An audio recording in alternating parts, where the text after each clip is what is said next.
Eh bien, bonjour et bienvenue dans ce nouveau mini du deuxième trimestre de 2024.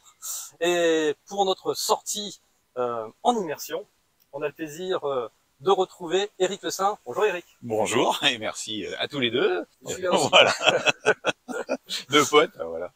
Donc voilà, tu nous as amené un peu dans ton fief, même si toi t'habites à une petite heure, de route d'ici. On est à la Rochauffée, à Issé. À Essé. Essé. Essé qui veut dire en langage chimique le monde en mouvement, le mouvement du monde. Et donc, Eric, ce qu'on va faire, on va visiter ce monument qui est quand même assez majestueux. Là, vous voyez, il y a juste une entrée, mais ça s'enfonce sur plusieurs mètres, même peut-être une dizaine de mètres. Et tu vas nous expliquer l'utilité de ce site et ton interprétation, parce que, on rappelle, la Rochauffée, c'est le centre du monde. Alors, normalement, donc moi, ce qui m'intéresse surtout, c'est le positionnement de ce dolmen. Plus que ce dolmen, on va l'expliquer, mais c'est cet endroit positionné géographique. Alors, pour résumer, il y a Platon dans le Timée qui a dit que la Terre était fabriquée de 4 éléments mis à part égale. Et le rôle de la Rochauffée, c'est de personnifier tout ça. Grâce à la Rochauffée, moi j'explique que Platon avait raison. La Terre est fabriquée de 4 éléments mis à part égale. C'est le rôle de la Rochauffée avec Stonehenge. Ça paraît complètement fou, mais c'est presque provocateur, mais je l'explique de manière mathématique. Et pour résumer un petit peu, les 4 éléments, on les retrouve sur les continents. L'élément feu, c'est l'Amérique. L'élément terre, c'est l'Europe, l'Afrique. L'élément air, c'est l'Asie. Et l'élément eau, c'est l'Océanie. Il n'y a que de l'eau, hein, comme par hasard. Donc je l'explique dans les conférences. Là, je vais pas l'expliquer aujourd'hui.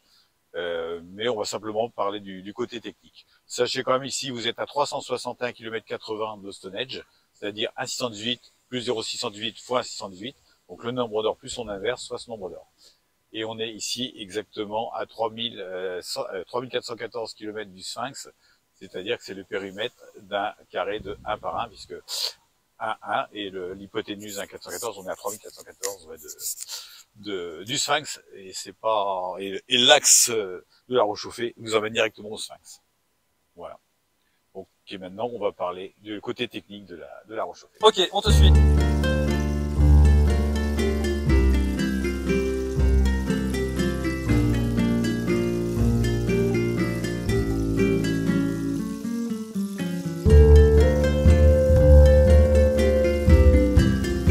Alors là, c'est le bandeau. Alors, c'est la seule pierre, parce que ça, c'est du schiste. Donc, c'est des lamelles comme de l'ardoise. Et ça, c'est le seul morceau, le seul pierre qui est vers le haut. Alors, pour moi, cette première partie représente la Lune. Et comme par hasard, on vient de me dire aujourd'hui que les maçons d'ici mettent toujours les tranches à l'horizontale. Et quand ils mettent comme ça une pierre vers le haut, ils appellent ça « regarder la Lune ». Donc, c'est assez marrant. J'ai appris ça tout à l'heure avec Jérôme. Et c'est la seule pierre donc qui est vers le ciel. C'est le bandeau, et pour moi, il y a une volonté de rappeler Stonehenge avec ce grand bandeau. Donc on va se reculer un petit peu.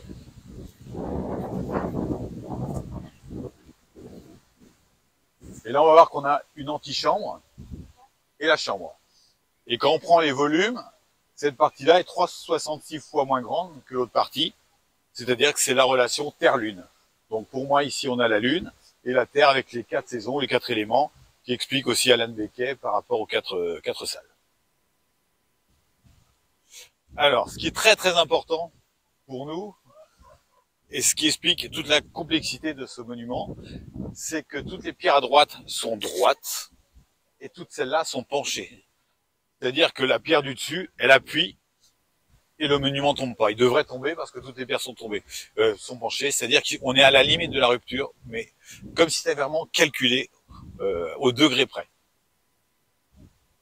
Alors, pourquoi de ce côté-là c'est penché et de l'autre côté c'est droit? Alors, si vous regardez un menhir, vous regarderez, le côté est est toujours plat et le côté ouest est toujours arrondi, comme ici. Qu'est-ce que ça pourrait représenter? Alors, à mon avis, le côté est, c'est le côté levant, l'érection, côté masculin. Le côté arrondi, c'est le côté couchant, l'accouchant, c'est la femme enceinte, tout simplement. Donc, on pourrait couper la Rochauffée en deux. Le côté gauche, côté ouest, c'est le côté féminin, et le côté est, le vent, le côté masculin. Voilà. Parce qu'il n'y a aucun intérêt à faire des choses comme ça penchées. Ça complexifie énormément le domaine.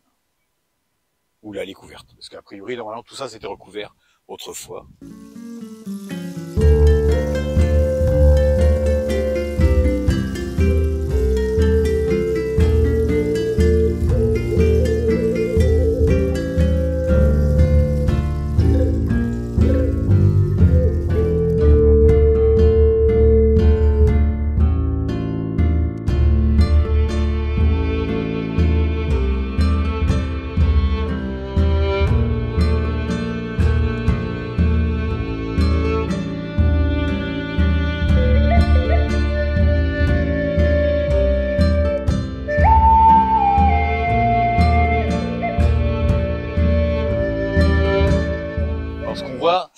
Ce qui est intéressant, c'est que si on prend la première pierre ici, le but c'est d'avoir le maximum de contact, ici, et après c'est le minimum de contact. On voit qu'on a très très peu de contact entre les pierres.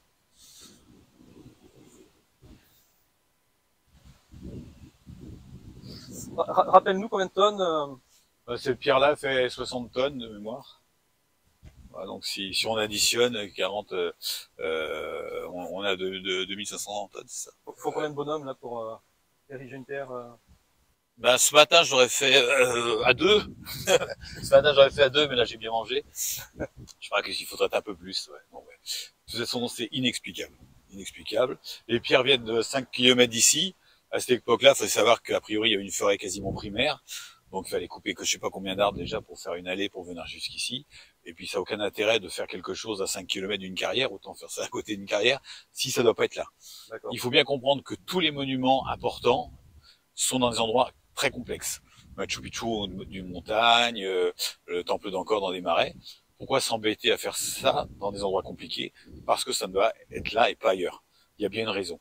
Autrement, on ferait ça près des rivières, Là, on fait ça dans un endroit où c'est très complexe à faire, donc il y a une raison pour que ça soit ici.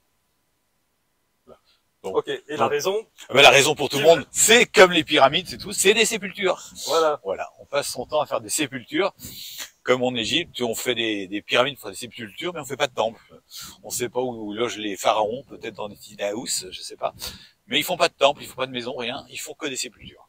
Et là, c'est pareil, les gens ne font que des sépultures. Mais la raison est bien autre, et bien autre. L'explication du domaine, je l'ai pas. L'explication de son emplacement, ouais, il est assez intéressant par rapport au reste du monde. Hein, voilà. Voilà, on est à 4700 km à peu près du pôle Nord. On a la même distance jusqu'à l'Aqaba, à la Mecque. Et ça, c'est intéressant aussi. Voilà, je l'explique dans les conférences que vous voyez sur Horus ou sur Monde Mystérieux. L'intérêt de cette position par rapport à la Mecque.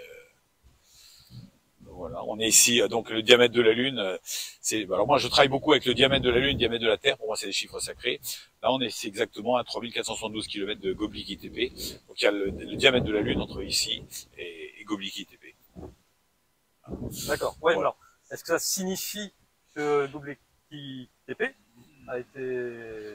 Alors moi j'explique la position exacte de Göbekli Tepe sur la planète, pourquoi il est positionné là. Par rapport au pôle Nord et par rapport à la Mecque et par rapport à la réchauffée. Est-ce qu'on est de l'ordre du hasard par rapport à la distance Terre-Lune et... Alors non, parce que moi je travaille avec la Mecque, avec le pôle Nord et la réchauffée, les trois me donnent des chiffres en rapport avec les dimensions de la Terre et de la Lune. Donc une fois je veux bien, mais 3 fois ça fait beaucoup. Moi je travaille jamais avec un chiffre, il faut des redondances. À tout le monde il y a des redondances, avec la probabilité, la statistique, on est obligé de valider. C'est ça. Voilà. Alors, bien, tout le monde nous dit celui du hasard, donc les gens vont dire que c'est du hasard, mais il faudra un jour qu'ils calculent le hasard. Alors, on peut pas dire à chaque fois c'est du hasard quand on donne des chiffres précis. Très bien. Voilà. Continuons. Ouais. Donc cette pierre qui est à peu près le centre de la gravité, pour moi c'est la première qui a été posée dans la construction. Et là, avec les baguettes, on a regardé tout à l'heure avec Jérôme, on a ici quand même pas mal d'énergie. On a une ligne qui passe ici.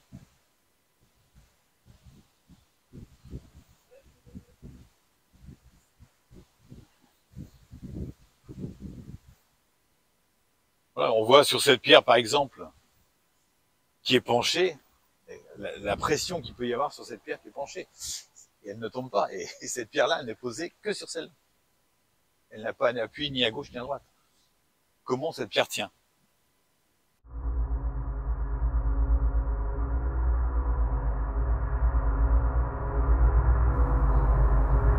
La pression qu'il peut y avoir sur cette pierre.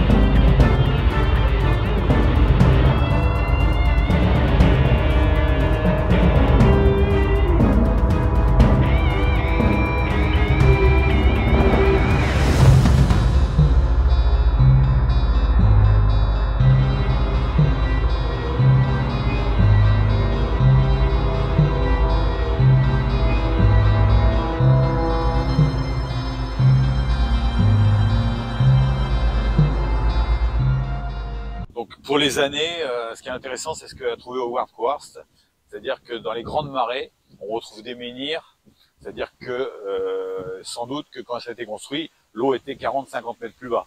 Et donc ça représente au moins 12 000 ans au moment où les océans sont montés. Donc on peut pas dire 4 000 ans comme ça, au plaisir. Alors, je suis tombé sur un magnifique archéologue très sympathique à Roscoff, à Barnenaise. J'ai visité Barnenaise.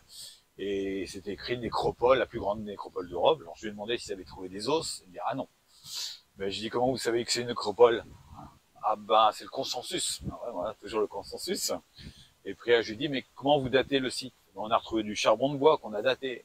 Je dis vous êtes sûr que le charbon de bois date du cairn? Ah ben non, c'est le consensus. Donc ces gens n'en ont rien. Simplement voilà, ils cogitent et puis voilà. Part du principe. Mais non, aujourd'hui, personne ne peut dater la pierre, personne ne peut dire quand c'était construit. Et là, le plus factuel, c'est de savoir qu'il y a des menhirs qui sont sous la mer. On pourrait dire des menhirs qui sont construits au moins il y a 12 000 ans. Ça, c'est factuel. Et là, vous voyez, ce côté-là, tout est droit. Donc, ça serait le côté masculin. Donc là, ça pose moins de questions à construire que de l'autre côté où tout est penché. Le but, c'était le minimum de contact. Ouais.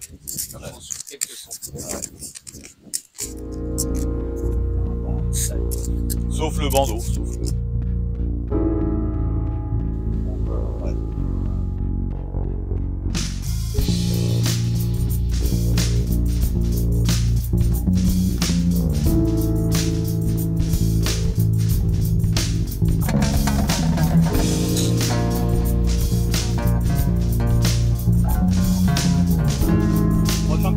Ouais.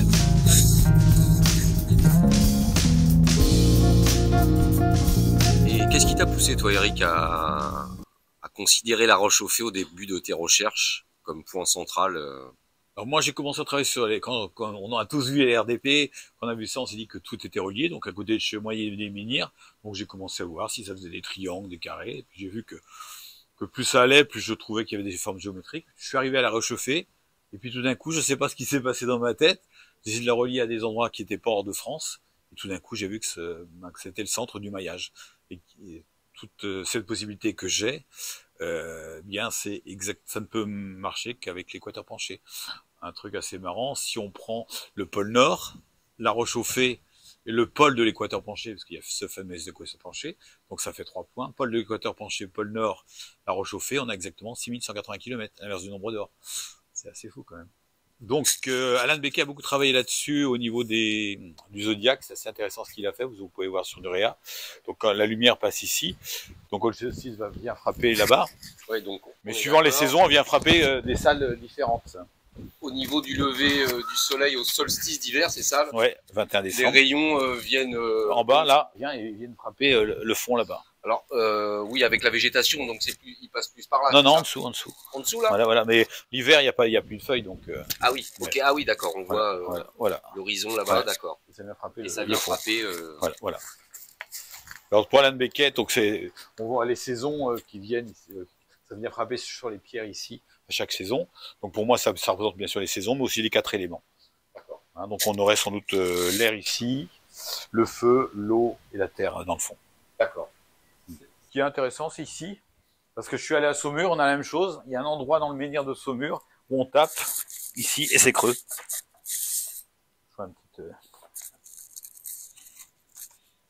Je prends une pierre. Et vous allez à Saumur, qui a un menhir qui fait, le dolmen qui fait la même taille.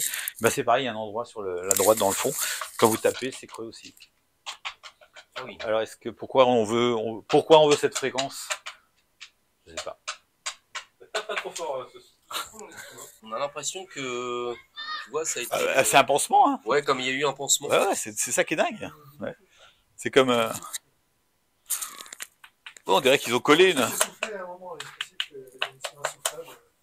Ouais, mais on dirait que c'est un pansement que ça a été rajouté. Oui. Bah, oui. Si ça se trouve, il y a quelque chose derrière. Bah oui, mais il y a quelque chose. Ne donnons pas de mauvaises idées à certaines personnes. Endoscope. Ouais, je l'ai. Ah ouais? Ouais, il y a un peu. Ah non, il y a pas, je pense pas. Voir ce qu'il y a à l'intérieur. Ah non, les baguettes, bah, de montrer un petit peu ce qu'on peut montrer, les zones, les lignes. Ça sera intéressant de ouais.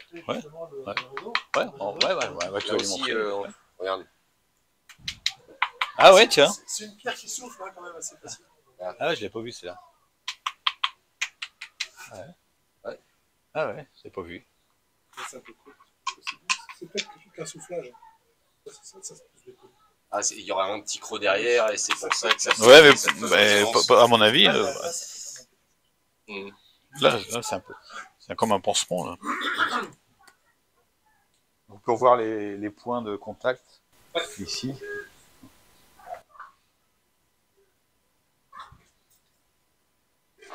Donc là ils sont embêtés carrément à le mettre. Ah oui. Ok. On a retrouvé Obélisque. Oui, il faut une reconstitution. Alors, là, Jérôme, voilà, vas-y, reviens en arrière pour voir. Ouais, parce que je l'ai testé tout à l'heure et ça fonctionne, non? Ça marche parfaitement. Back. Vas-y, c'est... On va prendre l'autre sens, c'est pour ça qu'on va direct. Une veine d'eau, certainement, puisqu'on peut la tester sur le côté aussi. C'est pas un point, c'est une veine, hein, donc ça doit croiser dans ce sens. Le sens du courant, ça je l'ai pas. Là, tu peux le trouver là? Ouais. Ah, là, Attends, je vais voir. Là, tu le si tu le prends ici, à mon avis, Alors, tu vas le... Non, suivre le courant. Tac, voilà. C'est net. Elle est comme ça, là. Voilà. Ligne C'est d'eau, comme dessus. ça et ça va dans ce ça va dans sens. ce sens. Voilà pour ça. Après, on pourrait tester éventuellement un courant sacré qui j'ai découvert tout à l'heure. On Et demandera le puits, si ça marche tout à l'heure. on peut voir le puits également. On avait à 24 mètres tout à l'heure. Alors, du coup, Eric, tout à l'heure, tu nous disais que c'était au solstice, c'est ça? Au solstice, le 21 décembre. Alors moi, à chaque fois que je suis venu, il y avait des nuages. J'ai pas D'accord. pu. Donc il y a le soleil qui, à son lever, vient frapper cette pierre ici. D'accord. Un endroit particulier? Ouais, ici. Voilà. Ici. Ok. Et alors, ce serait quoi l'objectif? Ah ça, je sais pas. On Je ne sait sais pas. Faut bien comprendre, à chaque fois qu'on fait des monuments extraordinaires, il y a au solstice, mais pourquoi est-ce que faire des monuments aussi extraordinaires pour simplement marquer un soleil qui tape une pierre À moins qu'à l'époque, il y avait peut-être un hôtel, quelque chose à cet Mais endroit-là. même on fait pas des trucs comme ça, on le fait en bois, on n'a pas besoin de faire ça en pierre. Hein. C'est pas faux. Ah oui, quel est l'intérêt de mettre des pierres de 60 tonnes simplement pour matérialiser un rayon de soleil qui vient frapper voilà. C'est pas faux. Bah oui, on peut être des petites dalles d'ardoise, voilà, il y a une raison, mais je l'ignore. Et la carrière, Eric, Elle est haute taille normalement à 5 km d'ici. à 5 km d'ici. C'est officiellement, ça serait la carrière où Ouais. ils ont extrait tous les Au blocs. taille de Bretagne, voilà. Donc là, on a quand même des sacrés gros bébés. Ouais, pourquoi est-ce qu'ils l'ont pas positionné à côté de la carrière? Voilà. C'était assez Voilà. marrant, voilà. Comme, À Stonehenge, il y a quand même des pierres qui viennent de 200 km, oui. des pierres bleues. Donc, donc c'est qu'on est. quel est l'intérêt? Voilà, il y a bien une fonction à. Comme je disais tout à l'heure, à cette époque-là, il y avait sans doute une forêt primaire. Donc, Sur 200 km à Stonehenge, il a fallu couper des arbres pour faire une allée pour amener des pierres. puis, là, quand tu vois la taille des blocs, on est sur plusieurs. Il y a des pierres à 60 tonnes. 60 tonnes à l'entrée, là. Ouais. Pas, au milieu, ouais.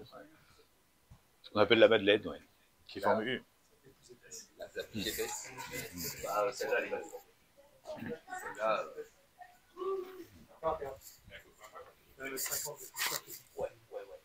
Facile. Regardez ce point là. C'est 5, 6. tous les dolmens qu'on voit, il y a une volonté toujours qu'il y ait le minimum de points. Ouais. Non, ce plan est incroyable, on voit toutes ces pierres penchées et on imagine la pression qu'il peut y avoir sur ces pierres qui tiennent, il n'y a pas de souci. Alors que si on fait ça inconsciemment, ben, pour trouver le bon angle pour que ça ne s'écroule pas, ça ne peut être que calculé cet angle. Je suis sûr qu'on bouge d'1/2 degré, tout s'écroule. C'est ça. Ouais. Ouais, c'est incroyable. C'est-à-dire que stabiliser le sol. Ah, C'est stabiliser le sol. Bon, ouais, bon, ça s'enfonce, on sait pas.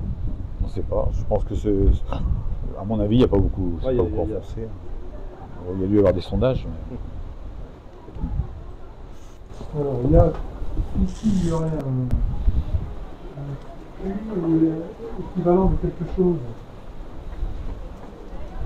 de l'eau bien en dessous. Par contre, si on se met sur le côté, ça devrait plus y être. Donc ça voudrait dire que ce serait effectivement, tu vois, quelque chose qui est rond. Ah oui, c'est comme ça que tu arrives à déterminer que c'est un puits. Ah bah, tu te balades avec les baguettes. Et montre la profondeur, comme j'avais tout à l'heure. On va essayer. Je n'ai pas l'expérience de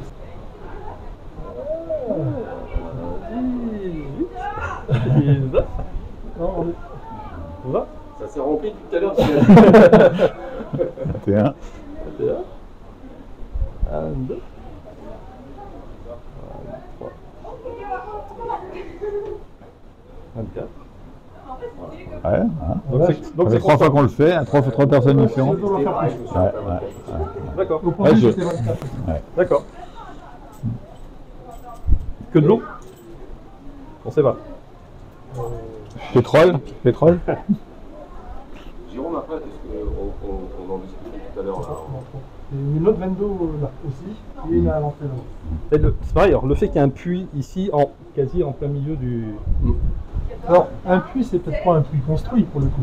Ah non, c'est pas. C'est l'équivalent d'une résurgence, quelque chose de vertical. Oui, justement. En analyse, on pourrait dire ça. Il a été posé sur ce. Voilà, il y a une réserve, on va dire ça comme ça. En général, ça fait un vortex de quelque chose. Quand il y a un puits, quand il y a.